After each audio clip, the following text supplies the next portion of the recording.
kita sampai kita ada hari ini. Dan hari ini adalah bukti kasih Tuhan. Kita boleh ada di rumah Tuhan. Oleh sebab itu mari kita naikkan syukur kita di hadapan Tuhan. Betapa dalamnya, betapa besarnya kebaikan Tuhan yang Dia boleh nyatakan dalam setiap kehidupan kita. Dan tidak ada alasan bagi setiap kita untuk tidak mengucap syukur kepada Tuhan. Terima kasih Tuhan. Engkau Bapa yang rela mati bagi setiap kami. Engkau Bapa yang sangat mengasihi setiap kami Tuhan. Terima kasih untuk hari ini Tuhan. Engkau boleh pulihkan setiap kami Tuhan. Engkau boleh membebaskan setiap kami Tuhan. Terima kasih Tuhan. Terpujilah nama. Di dalam nama Tuhan Yesus kami mengucap syukur dan berdoa. Haleluya. Amin. Sama-sama kita lakukan pujian Kau berikan hidup, menggantikan setiap dosa kami Tuhan.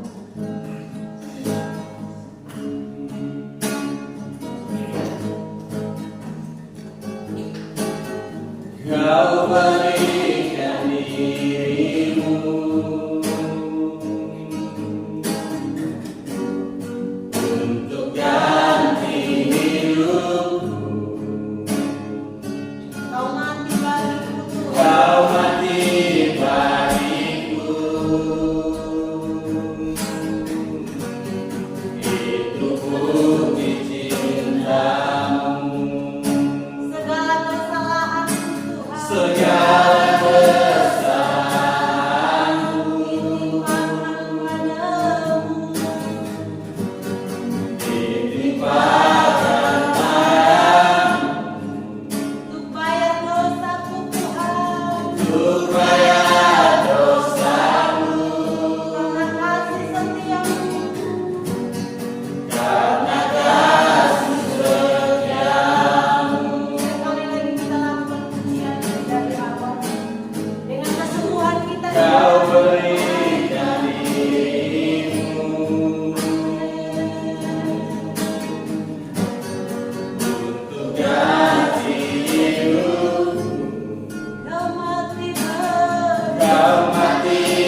tiada lautan.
Berbagi kebenaran, yaitu ditebus untuk mengikuti jejaknya. Kita ditebus untuk mengikuti jejak dari Kristus. Saudara dan saya adalah orang yang sudah menjadi milik dunia. Kita adalah orang yang seharusnya binasa, tetapi Kristus rela datang ke dalam dunia ini menebus saudara dan saya, supaya kita sekalian beroleh hidup yang kekal. Setiap tahun kita merayakan hari kematian Tuhan Yesus. Tapi pertanyaannya, apakah itu benar-benar kita merasakan kasih Allah? Apakah benar-benar kita juga menjadi pribadi yang mengenang peristiwa betapa besar kasih Allah bagi kita? Atau hanya sekedar sebagai perayaan? Atau hanya sekedar ibadah yang kita lakukan? Semestinya ibadah Jumat Agung mengingatkan kita betapa besar kasih Allah. Dan coba saudara renungkan, apabila kita adalah salah seorang yang menyaksikan Yesus ditangkap, Yesus dihakimi, diadili, dan kita melihat bagaimana perjuangan Yesus berjalan menuju Golgota sambil memikul salibnya sampai pada akhirnya ia disalibkan. Apakah kita menjadi orang yang menertawakan Yesus? Apakah kita juga orang yang menuduh Yesus dengan berkata bahwa orang ini mengatakan, aku akan merubuhkan bait Allah dan dalam waktu 3 hari aku bangun kembali. Orang ini mengatakan bahwa dia sama dengan Allah. Apakah kita juga sama seperti orang yang bersama-sama dengan Yesus di kayu salib yang mengatakan, jikalau engkau anak Allah, silakan engkau turun dari salib ini dan kami yang lain. Apakah kita menjadi orang yang turut serta mengeluarkan kata-kata ejekan bagi Yesus? Ataukah kita menjadi pribadi yang sama seperti perempuan-perempuan dari Yerusalem? Di sepanjang perjalanan waktu mereka melihat bagaimana penderitaan Yesus, mereka menangisi Yesus. Oleh karena dosa dan kesalahan kita lah, maka Tuhan rela mati. Jadi saudara dan saya lah pribadi yang telah ditebus oleh Tuhan, sehingga kita beroleh keselamatan.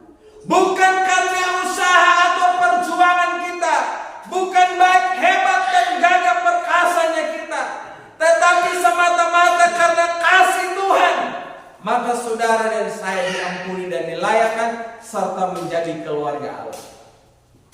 Nah, saudara, tidak sebatas itu kita ditebus dan menjadi milik Kristus, tetapi waktu saudara dan saya ditebus oleh Tuhan, Tuhan mempunyai rencana, Tuhan mempunyai keinginan yang mulia lewat hidup saudara dan saya. Dan hari ini kita akan sama-sama lihat lihat firman Tuhan yang terdapat di dalam Injil Matius pasal 5 ayat 11 sampai ayat yang ke-12. Berbahagialah kamu jika karena aku orang mencela dan menganiaya kamu, serta menunjukkan segala fitnah kepadamu. Bersukacita dan bergembiralah, karena upahmu besar di sorga. Sebab demikian juga telah dianiaya nabi-nabi yang sebelum kamu. Berbahagialah kamu jika karena kamu mendapatkan celah, fitnah dan penganiayaan. Jadi saudara dan saya ditebus oleh Tuhan, dan kita diinginkan Tuhan menginginkan hidupmu supaya kita harus mengikuti cara hidup Yesus, mengikuti jejaknya. Di mana langkah Yesus, di sana juga langkah kita akan ikut. Dan yang dituliskan dalam firman Tuhan ini adalah kita ikuti jejak Kristus, seperti Kristus rela menderita bagi manusia, maka saudara dan saya pun juga harus berkorban bagi sesama manusia. Di dalam Yohanes pasal 3 ayat 16 di situ dikatakan bahwa karena begitu besar kasih Allah sehingga Dia mengaruniakan Yesus bagi kita supaya saudara dan saya beroleh hidup yang kekal. 1 Yohanes pasal 3 ayat 16 dikatakan, sama seperti Kristus telah berkorban bagi kamu, maka kamu harus rela mengorbankan nyawamu bagi sesama manusia. Jadi kita harus ikut kehidupan Yesus. Dan dari firman Tuhan ini saya temui ada beberapa hal. Yang pertama, saudara, kamu akan mendapatkan celah. Kamu akan dapatkan celaan dari sesama manusia. Kita dicela, dihina. Apa yang kita tidak lakukan justru itu yang dikatakan sebagai kesalahan kita. Orang akan mencela kamu dan memfitnah. Seringkali kita mendengar fitnah lebih kejam dari membunuh. Celah dan fitnah ini adalah satu paket. Dan kalau kita mendapatkan celaan dan fitnah dari sesama manusia, itu sama halnya melakukan penganiayaan secara psikologi seseorang, mencela jiwa seseorang.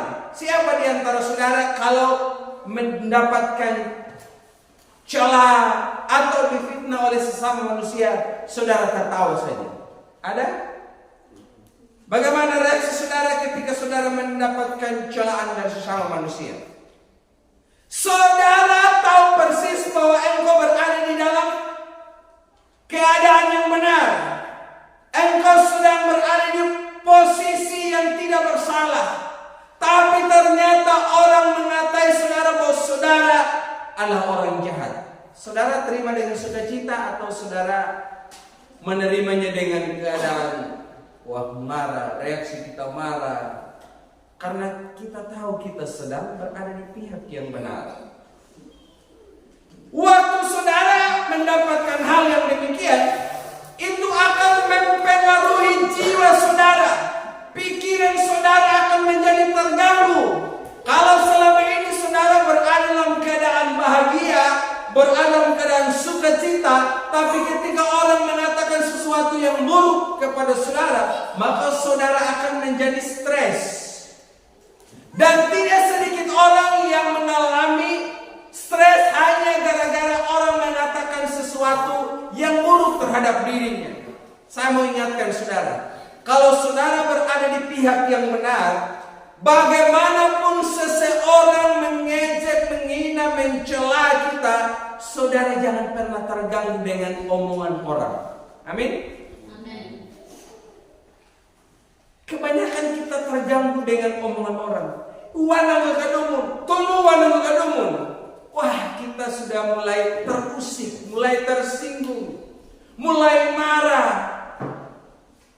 Dan sebetulnya itu membuat damai sejahtera, membuat sukacita, membuat kebahagiaan saudara itu jadi hilang.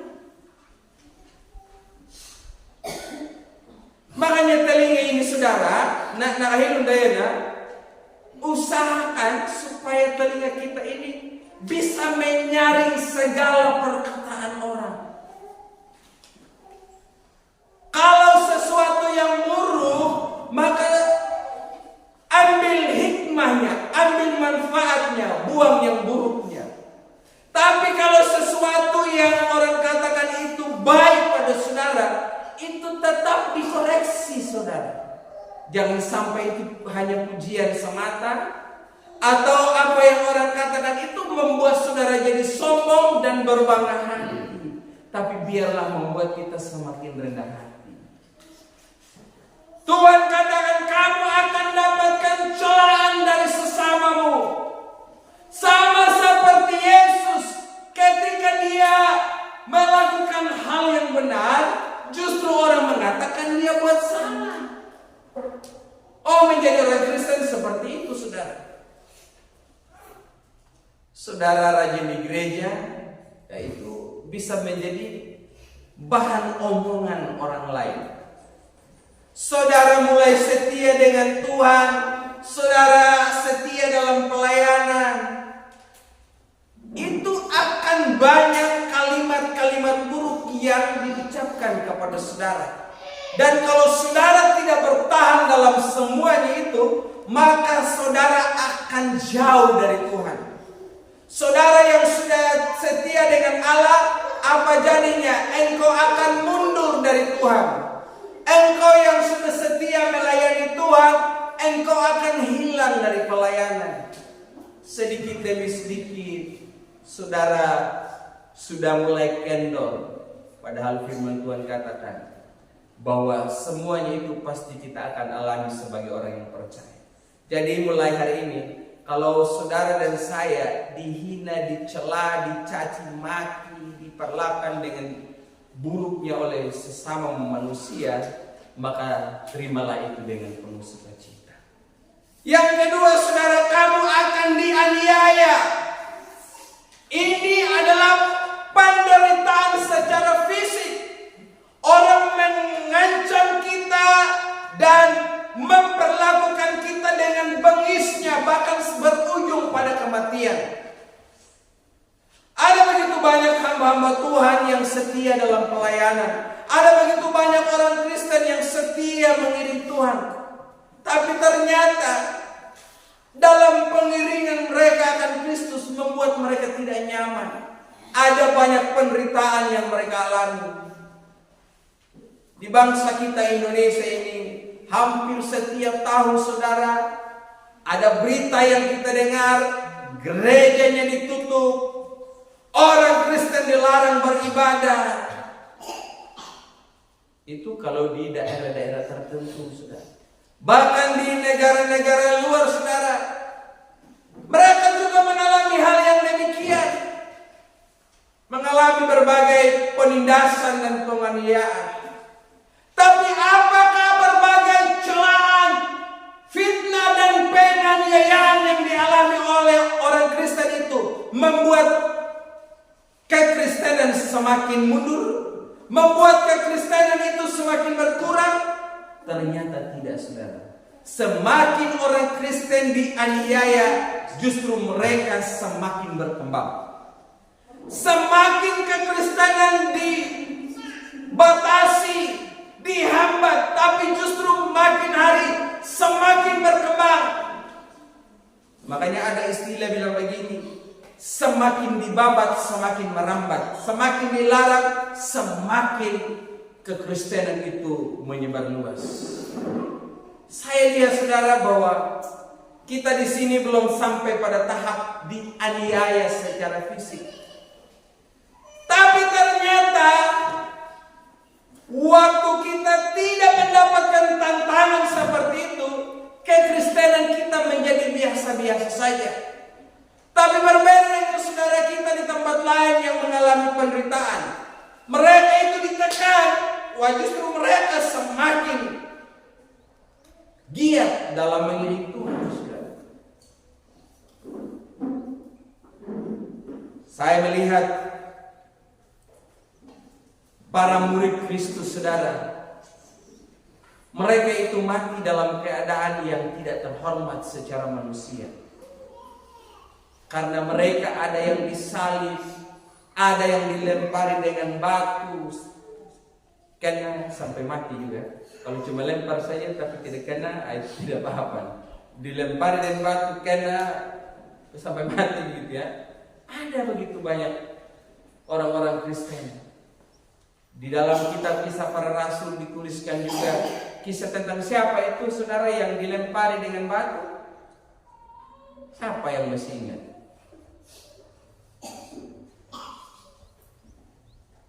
Siapa itu yang dilempari dengan batu oleh orang-orang yang tidak percaya kepada Tuhan? Dan saat itu Rasul Paulus ada waktu itu. Hah? Saya kasih hadiah barang siapa yang tahu Bapak Ibu.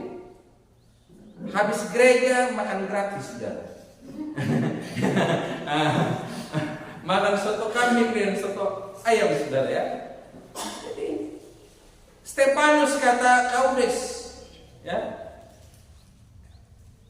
Apakah pada waktu itu murid-murid yang lain saat menyaksikan, saat mendengar berita tentang kematian Stefanus, mereka akhirnya meninggalkan Tuhan Yesus? Oh tidak. Justru mereka makin menyebar di daerah-daerah yang belum ada Kristennya, di daerah-daerah yang belum percaya kepada Yesus. Mereka menyaksikan tentang Yesus, dan pada akhirnya kekristenan semakin menyebar luas sampai di Pulau Sumba hingga sampai di KKP. Jadi kalau saudara dicela, dianiaya, anggap itu sebagai berkat saudara. Selanjutnya saya lihat di sini, bersukacita dan bergembiralah waktu kamu mendapatkan semua perlakuan yang buruk demikian. Kamu harus tetap bersukacita dan bergembira. Ya, bersukacita dan bergembira. Sebuah sikap bagaimana kita meresponi berbagai penderitaan itu. Di dalam Kristus dikatakan kamu harus bersukacita dan bergembira. Bukannya kamu mengeluh. Kandang natawai. Dia ikut Kristus, semakin dia setia dengan Tuhan, tapi ada banyak penderitaan yang dialami, mengeluh. Ai hangu. Tamakin setia dalam muntau tambang pena pemilawang rumah. Mereka berpikir bahwa kalau ikut Yesus itu tidak akan ada penderitaan. Itu adalah teologi yang salah. Itu pemberitaan firman yang keliru. Karena sesungguhnya menjadi Kristen, maka kita harus mengikuti jejak Kristus, yaitu menderita sama seperti Dia. Kamu harus bersukacita.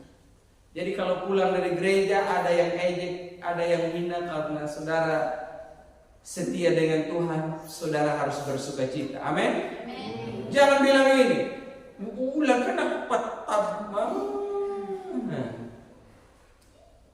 Bukannya orang bertunggal dia, tapi harus bersukacita saja. Nah hina kau, gimana muka umum guru kan kau japang dan guru kau tetap gereja nah kau main. Gimana muka pemain konura, yang anak kau papi mandau nih, yang anak pahala bilang tanggung nak pelangan takang ini malah ambak anak biasa.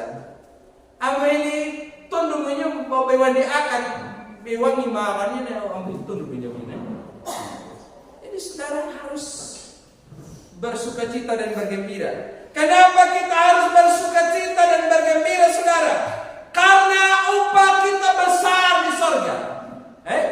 Karena upah kita besar di sorga. Saya mencatat ada 7 upah, 7 mahkota yang diterima oleh orang percaya kepada Kristus. Yang pertama kalau saudara lihat di dalam Yakobus pasal 1 ayat 12, kita akan mendapatkan mahkota kehidupan. Di dalam 1 Korintus pasal 9 ayat 24 sampai ayat yang ke-27, kita akan mendapatkan mahkota yang tidak binasa atau mahkota abadi. Di dalam 1 Tesalonika pasal 2 ayat 19 sampai ayat 20, kita akan mendapatkan mahkota sukacita atau kemegahan. Dalam 2 Timotius pasal 4 ayat 5 sampai ayat yang ke-8, kita akan mendapatkan mahkota kebenaran. Dalam 2 Petrus pasal 5 ayat 2 sampai ayat yang ke-4, kita akan mendapatkan mahkota kemuliaan. Dalam kitab Wahyu pasal 3 ayat 11, kita akan mendapatkan mahkota sebagai pemenang. Dan di dalam Wahyu pasal 6 ayat yang ke-9, kita akan mendapatkan mahkota kesetiaan karena kita setia kepada Kristus. Oh, semuanya itu Tuhan akan berikan kepada saudara. Jadi saudara nanti waktu kita sampai ke surga, Dia akan memberikan mahkota pada kita masing-masing sesuai dengan takaran iman dan kesetiaan kita. Saya sebagai seorang pendeta bisa saja mahkota saya cuma 2. Ya. Tapi bisa saja saudara, contohnya Kakak Nona bisa dapat 4. Ini Kakak Arsi, dia bisa dapat 6. Ini Robin bisa dapat 7 gitu. Saudara jangan heran, kan pendeta kita cuma dapat 2. Itu kan tergantung kesetiaan kita dengan Tuhan, kesungguhan kita dengan Allah.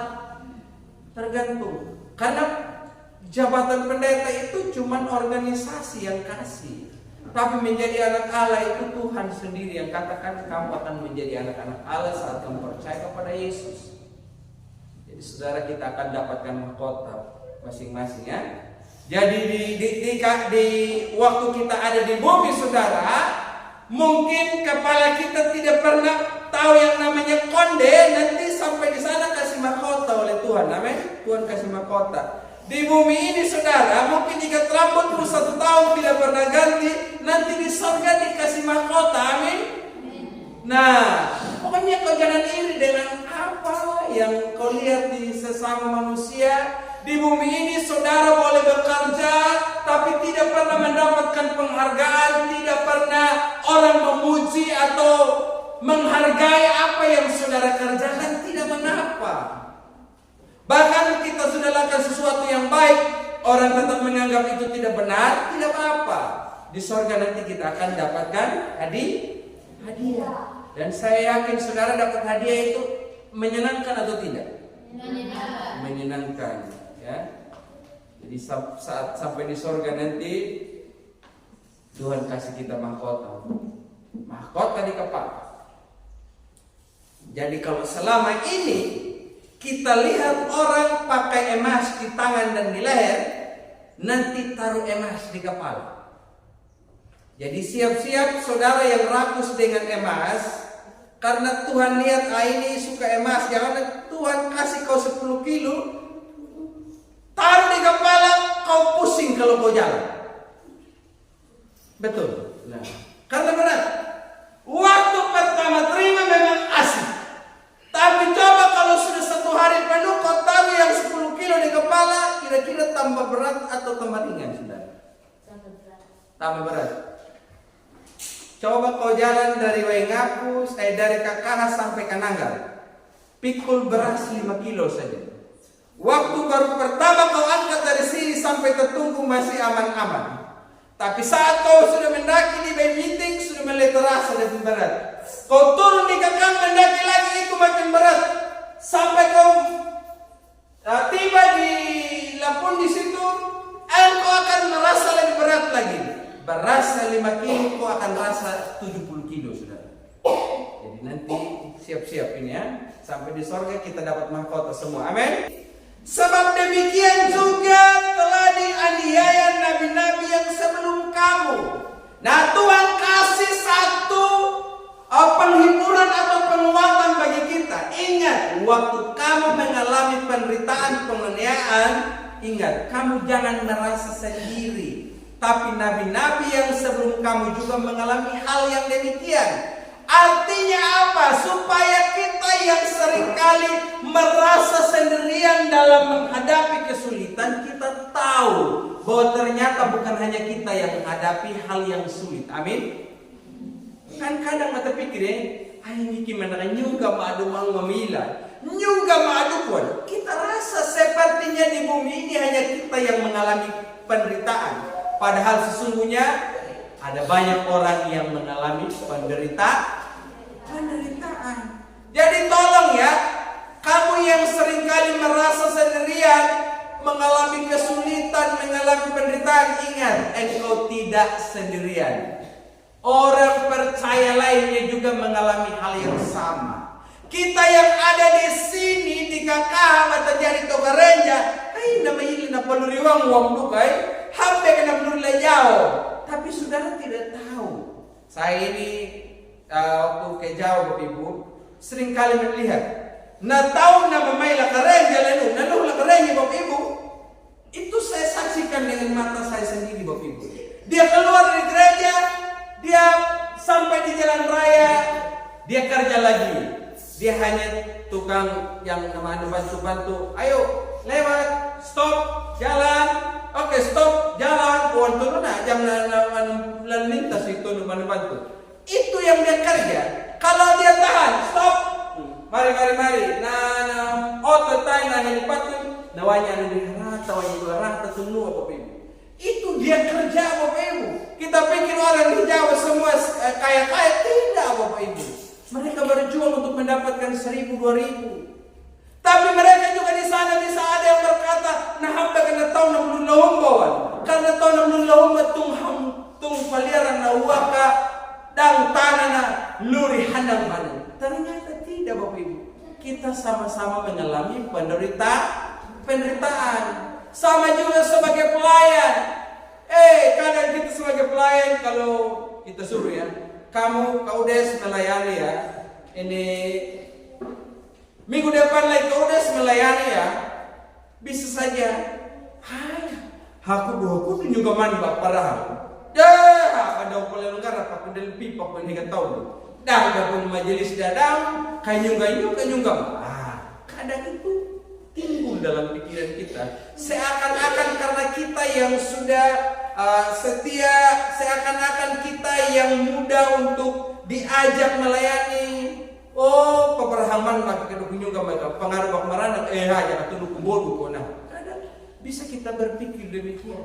Tapi hari ini firman Tuhan ingatkan, engkau tidak sendirian mengalami hal yang demikian. Dan yang ketiga Bapak Ibu, selain para nabi mengalami hal yang demikian, selain sesama orang percaya mengalami hal yang demikian,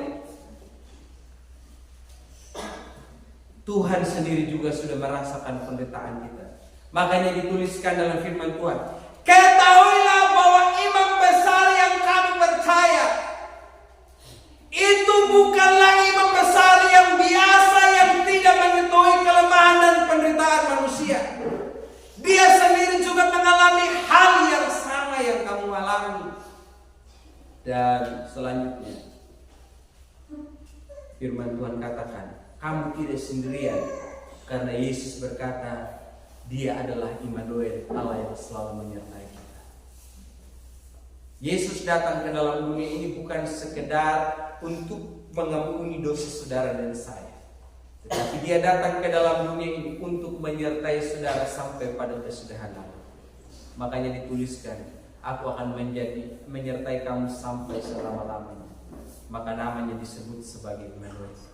Dalam hidup ini, engkau mungkin seringkali mengalami penderitaan secara fisik, baik dari pasanganmu, baik dari orang tuamu, maupun dari sesama manusia. Atau mungkin engkau mengalami penganiayaan secara mental, secara jiwa, secara psikologi dari sesama manusia.